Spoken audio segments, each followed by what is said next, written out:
I have been tagged for the first time in a book tag, actually, by Read by Fred for the Tudor Queens book tag. So I'm going to quickly answer my questions here, if I can pull them out. The first question is Catherine of Aragon, a book that was your first love. Probably a book that was my first love was Phantom of the Opera. I've read that book I don't know how many times. There is something about that book that I absolutely loved. It was the fact that there was a mystery, there was a villain who was kind of a villain, but also had a legitimate reason for being a villain, and that probably has solidified my long-term love affair with villains with good backstories. And Eric was the first one to do that, and I loved Phantom of the Opera. That was my high school years.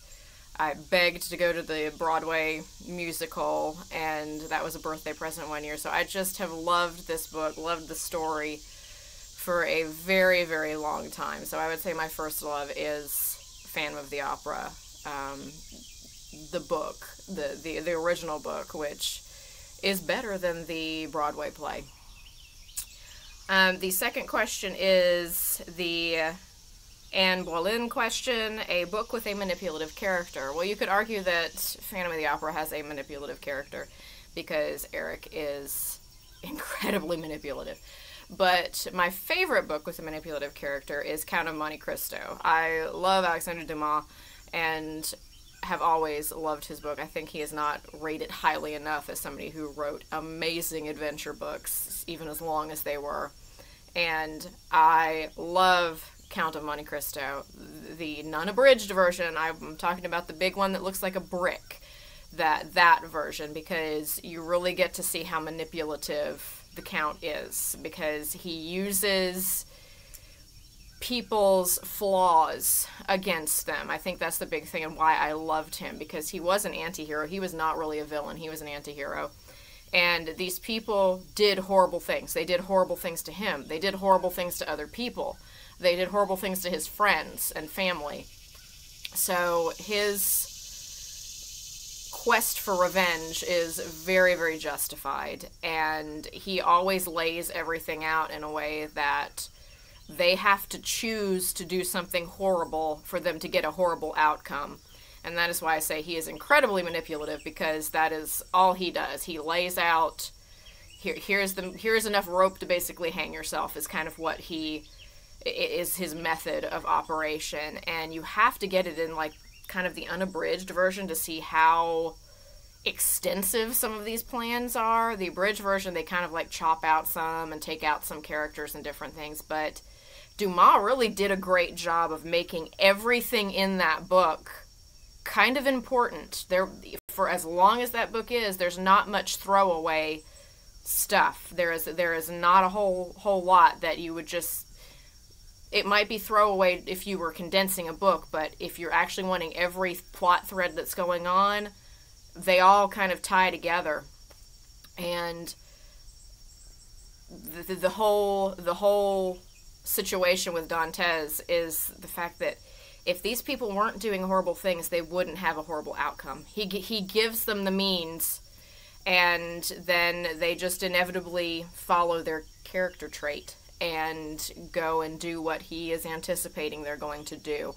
So he is incredibly manipulative in his revenge. I have never, to this day, I'm still looking for a movie or book that plots out revenge as well as Count of Monte Cristo does, because I have never found one that is that complex and that is that much. Every plot that something happens with the person and then they inevitably come to their bad end, they brought it on themselves. I never really see Dantes being mean-spirited in the whole thing. Yes, he is getting revenge, but it's always basically, it's like he's the hand of justice, just come in and basically, then I gave you an option, and you of course took the option that I knew you would take because you're a horrible human. And that's just what that book is, and I love it. I love Count of Monte Cristo.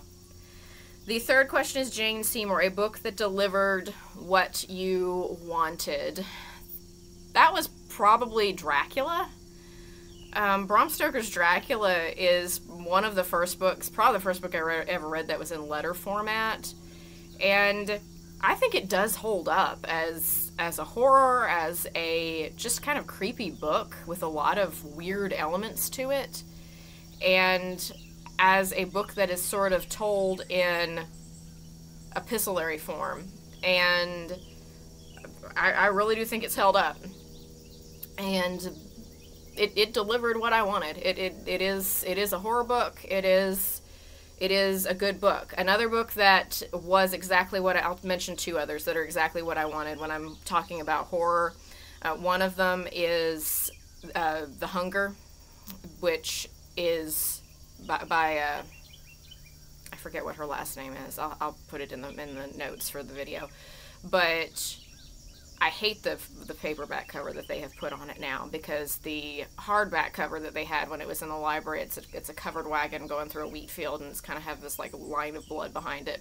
It's a book about the Donner Party, and it goes into detail like there's supernatural element to it, and it holds up really good. Now the last fourth of it is a little bit slam bang because they're kind of trying to come to an end, and once the monster is, and I don't know why I air quoted it, because it is a monster.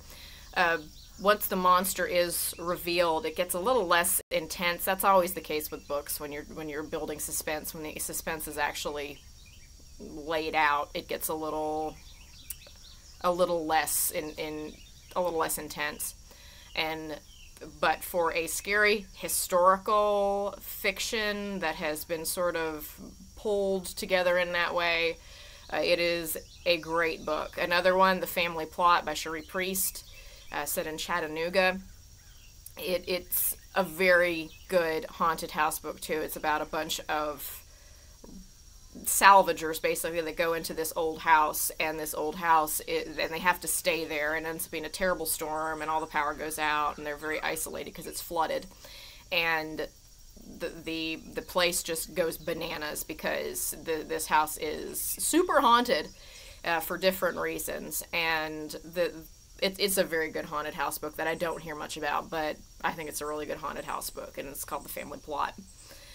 The next question is Anne of Cleves, a book that wasn't what you expected. That would be Nothing But Blackened Teeth. I expected it to be scary. I expected it to make sense. And obviously it did not. If you saw my review on that, it did not make sense. And I wanted to fight every character in the parking lot of a Denny's because they were so annoying. And I have no clue why they were even interacting with each other, because they all hated each other so much. I don't get why they were even in the situation they were in based off of how much they disliked each other.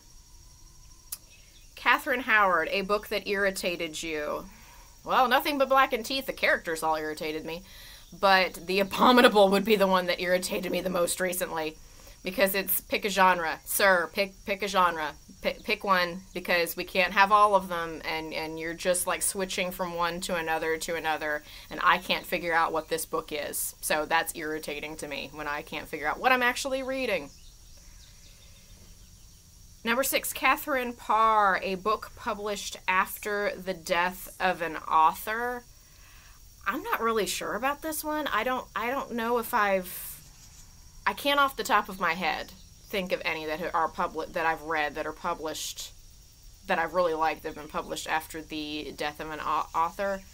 I'm not really sure about that, because I can't. Of course, there's a lot of classic books like Phantom of the Opera and any of the Dumas books and different things that are published, but they were published during their lives. They've just been republished after they died. So I don't know how to answer that one. I don't really know one that the author had died before the book was published.